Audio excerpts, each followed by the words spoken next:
Diário do Nordeste no Enem. Conteúdo Ari de Sá. Realização Diário do Nordeste. Olá, caros amigos, tudo bem?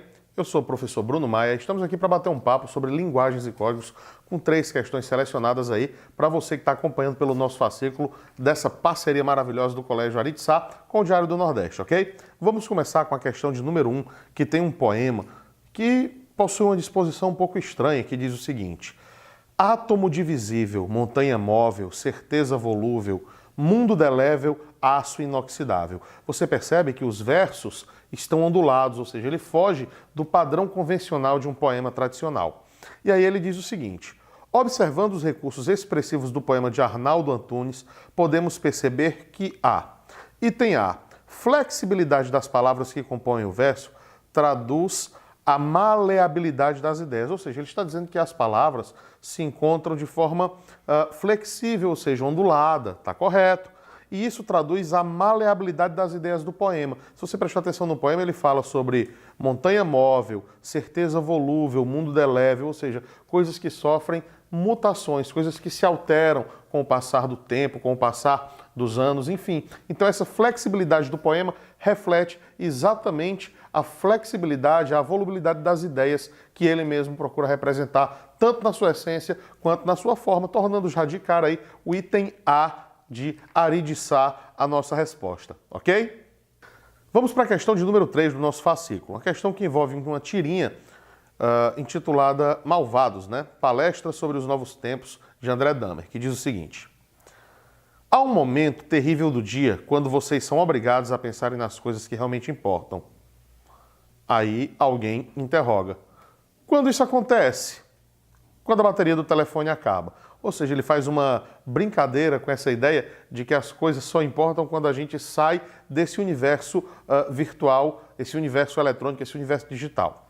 E aí ele pergunta: observando a utilização dos recursos expressivos na construção da tira, podemos inferir, ou seja, podemos perceber que o humor foi construído por meio da quebra de expectativa, pois o autor faz uma pergunta bastante filosófica e oferece como resposta algo bastante prosaico. Perfeito, exatamente o item A, porque quando ele apresenta o questionamento, ele diz que é um momento terrível do dia quando nós somos obrigados a pensar em coisas que realmente importam. E aí quando alguém pergunta, e quando é que isso acontece? Em qual momento da vida que isso aí é perceptível? Ele diz, quando a bateria do telefone acaba. Ou seja, uma situação prosaica. Como assim? Uma situação cotidiana. Ele apresenta algo complexo, mas responde de forma bastante sucinta, de forma bastante direta, quebrando a expectativa do que se espera como resposta, como tendo como possibilidade algo tão denso, tão complexo quanto a própria pergunta. Ok? Então o item A de cara é a resposta da nossa questão de número 3. A questão de número 4 traz um texto que diz o seguinte: 5 dicas para se dar bem em sites de compras coletivas. Comprar pela internet é muito prático e oferece possibilidades de conseguir grandes descontos. Entretanto, apesar das facilidades, é importante o consumidor estar atento a alguns detalhes. Márcio Pascal, idealizador e diretor do Magote.com, dá algumas dicas para que as vantagens não se tornem um pesadelo. Confira. Credibilidade do site. Antes de comprar, procure se informar e pesquise sobre o site de compras coletivas escolhido e principalmente observe quais são os meios de pagamento utilizados. Com isso, o risco de golpe diminui. Optar por sites que já tenham sistemas de pagamento conhecidos e respeitados. Pesquise o fornecedor. Quando encontrar alguma oferta interessante, procure saber antes de comprar se a empresa existe e se há reclamações quanto ao serviço prestado. Para isso, uma fonte é o www.reclameaqui.com.br. Atenção às ofertas. Antes de fechar a compra, leia atentamente os detalhes na descrição da oferta. Além disso, observe o prazo de validade da oferta e do cupom. Prestar atenção nas regras é essencial para não ter problemas posteriores e evitar surpresas desagradáveis. Localização do estabelecimento. Esteja atento à localização do estabelecimento. Existem casos em que as pessoas desatentas compraram serviços de empresas localizadas em outras cidades ou até estados. Comprou, consuma. Assim que estiver com o cupom da compra em mãos, agende o quanto antes em caso de prestação de serviço para ter mais alternativas de horários. Lembre-se, além de você, várias outras pessoas se interessaram pela mesma coisa. E aí ele diz o seguinte: o texto acima é um exemplo de recorrência aos conhecimentos sobre as linguagens dos sistemas de comunicação e informação para resolver problemas sociais. Por quê?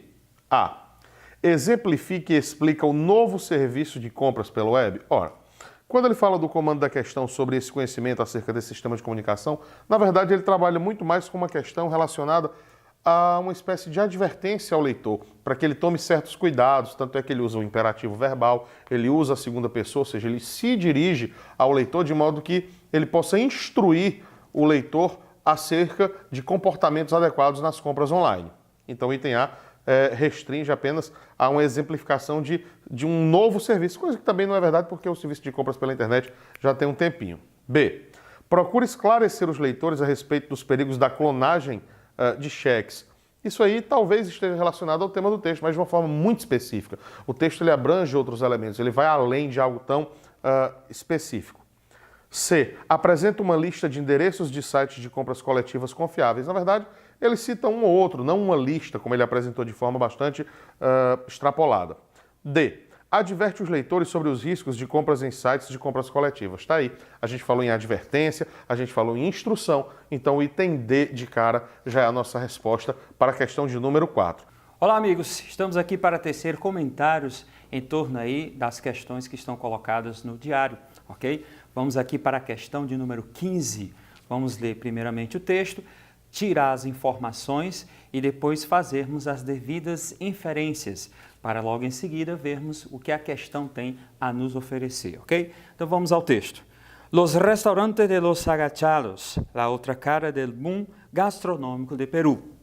Cada día hombres y mujeres empujan carretillas, mueven ollas, sartenes e encienden fuego para preparar comida que por menos de $2 consumen muchos ciudadanos. Una realidad distinta al boom de la gastronomía peruana que ha logrado celebridad internacional. En Lima, una ciudad de más de 8 millones de habitantes, esta ola de carretillas y mesas es conocida como restaurantes de los agachados, por el costo del menú asequible a trabajadores y estudiantes que se sientan en bancas de madera, inclinan al cuerpo y devoran la comida en plena calle, bajo la sombra de toldos o a cielo abierto. Se trata de la alternativa popular a los exclusivos y lujosos restaurantes que han surgido en Lima en los últimos años y que han dado brillo a la gastronomía local. Yo vendo comida sana, asegura la FB N. Rosario, de 40 años, que en las mañanas vende ensalada de frutas en el centro de la capital y en la noche salchipapa, que es una mistura, salchicha con papas fritas, y hamburguesas al costado de su casa, en el distrito populoso de San Juan de Lurigancho. En los agachados se puede comer en platos descartables los emblemáticos ceviches, tamales y anticuchos, además de los tradicionales tantifainita, pollo de res con papas, cacao, estómago de res, arroz con pollo, frijoles, pescado frito, tallarines, papa rellena y lomo saltado. No faltan los combinados más extraños, como el 7 colores, que en un solo plato reúne la mayoría de estos portajes. Comida buena, bonita y barata.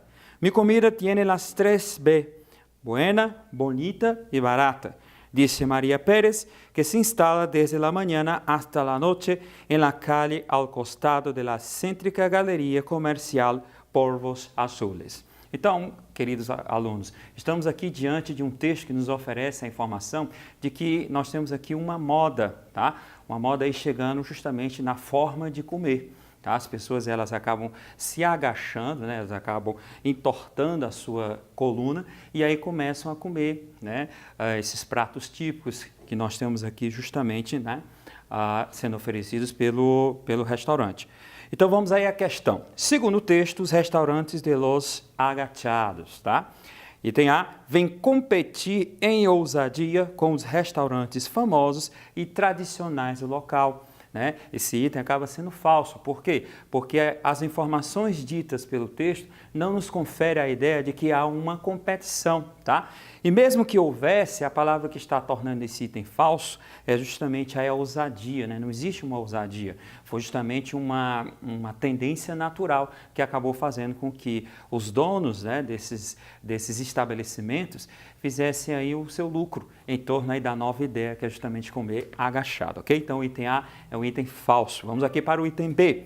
Aparece no cenário como uma possibilidade de se comer bem a menor preço. Então aqui é a nossa primeira inferência, a nossa primeira alternativa, que devemos observar as informações do texto e concluirmos de uma forma, né, que fazemos aí utilizando palavras diferentes. Então no caso aí seria, né, logo no início do texto, está bem breve, está bem colocado, está bem nítida a informação de que com apenas $2 você acaba tendo aí uma boa comida, tá? Aqui a alternativa B acaba dizendo menor preço, e aí quando nós chegamos ao texto, a gente acaba observando aí justamente os $2, tá? Então o item B é a resposta para a questão. Mas olha os outros itens. C, parecem destituir a tradição gastronômica, né? Esse item aqui vai ser falso, a palavra aí que falseia é justamente o destituir, ele não está destruindo. No item D, não encontra um espaço suficiente devido ao tipo de comida e acomodações que oferecem. Pelo contrário, né? Aparentemente parece ser um jeito estranho de comer, mas eles acabam aí obtendo aí o seu sucesso, tá bom? Então o item D é um item falso. Na alternativa E, vendem, além de comida, bebidas a um preço muito menor que os demais estabelecimentos, né? Então o texto não nos coloca a informação de que há a venda aí de bebidas, então acaba gerando uma hipótese, tá? Dentro da realidade do Enem, da interpretação de texto, tudo que for colocado em hipótese vai ser visto como uma ideia falsa. Então, por isso que a alternativa é uma alternativa falsa, tá? Então, nós temos aí como resposta da 15ª questão o item B. Nós iremos responder a questão de número 13 do fascículo 1 de Linguagens, Códigos e Suas Tecnologias. Acompanhem comigo a leitura desse poema de um poeta americano chamado Langston Hughes. Eu aconselho que você leia as obras desse poeta. Por quê, Daniel? Constantemente o MEC vem cobrando nas provas do Enem poesia, poemas escritos por esse poeta, tá? Langston Hughes é o nome dele. O título desse poema é Democracy, democracia. Então olha só o que ele diz. Democracy will not come today, this year, nor ever, through compromise and fear. Vamos logo de cara traduzir essa primeira estrofe. Ele diz, a democracia will not come. Ela não virá. Percebam o uso na negativa do simple future, do futuro simples. A democracia não virá. Today, advérbio de tempo, hoje. This year, este ano, nor ever. Essa expressão nor ever seria o nosso nem nunca. Daniel, por que ele não colocou nor never? Porque geraria um erro grave chamado dupla negação. Through compromise and fear. Na última linha da primeira estrofe nós temos a palavra compromise. Cuidado com essa palavra porque ela é um false friend. Ela parece compromisso, quando na verdade compromise significa outra coisa, significa ameaça, ok? Então ele diz, a democracia não virá este ano, hoje, nem nunca, através da pressão, da ameaça e do medo. Então o que ele está querendo dizer para a gente? Que democracia não se constrói a partir do medo, ok? Você precisa dar liberdade ao cidadão. Segunda estrofe. I have as much right as the other fellow has to stand on my 2 feet and own the land. Eu tenho, I have, as much right. Eu tenho tanto direito quanto quem? Aí ele continua. Eu tenho tanto direito as the other fellow has, como o outro companheiro, como o outro camarada tem, to stand on my 2 feet, de permanecer sobre os meus pés. O que significa permanecer, ficar sobre os pés? Ficar de pé, viver com dignidade, ok? Sem precisar viver de joelhos, submisso, ok? E ele termina a segunda estrofe dizendo, and own the land, e possuir a terra. Ou seja, eu tenho direito de ter posse sobre a terra na qual eu produzo, na qual eu trabalho. Talvez o Langston Hughes esteja fazendo uma alusão à reforma agrária, não sei, ok? Terceira estrofe. I tire so of hearing people say, let things take their course. Tomorrow is another day. I do not need my freedom when I'm dead. I cannot live on tomorrow's bread. Olha que legal essa terceira estrofe. Eu canso tanto, I tire so. Eu canso tanto of hearing people say, de ouvir as pessoas dizerem, let things take their course. Deixe as coisas seguirem seu curso. Tomorrow is another day. Amanhã é um outro dia. Então, o que ele está dizendo nesses 3 primeiros versos da terceira estrofe? Que ele não aguenta mais escutar as pessoas dizendo, deixa a vida correr, deixa as coisas acontecerem, não se preocupe, amanhã vai ser outro dia, ok? E aí ele rebate essa argumentação dizendo, I do not need my freedom when I'm dead. Eu não preciso da minha liberdade quando eu estiver morto. Em outras palavras, que utilidade terá a minha liberdade depois que eu já tiver partido, depois que eu já estiver morto, ok? Então, eu não preciso da minha liberdade quando eu estiver morto. I cannot live on tomorrow's bread. Eu não posso viver, eu não posso sobreviver com o pão de amanhã. Dá para entender? Ou seja, quem tem fome tem pressa. Eu sinto necessidade da minha liberdade hoje. Eu não posso esperar a minha liberdade chegar no futuro, ok? É disso que ele está falando na terceira estrofe. E aí nas 2 estrofes finais ele diz, freedom is a strong seed planted in a great need. A liberdade é uma semente forte, plantada em uma grande necessidade. Em outras palavras, a democracia, gente, ela é forte se ela for plantada no momento de grande necessidade, quando o povo mais precisa.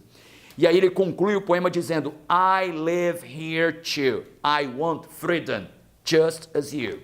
Eu vivo aqui também. Olha a presença do to, uma das inúmeras partículas que a gente tem na língua inglesa para indicar a ideia de também. O to só pode ser usado no final de frases afirmativas.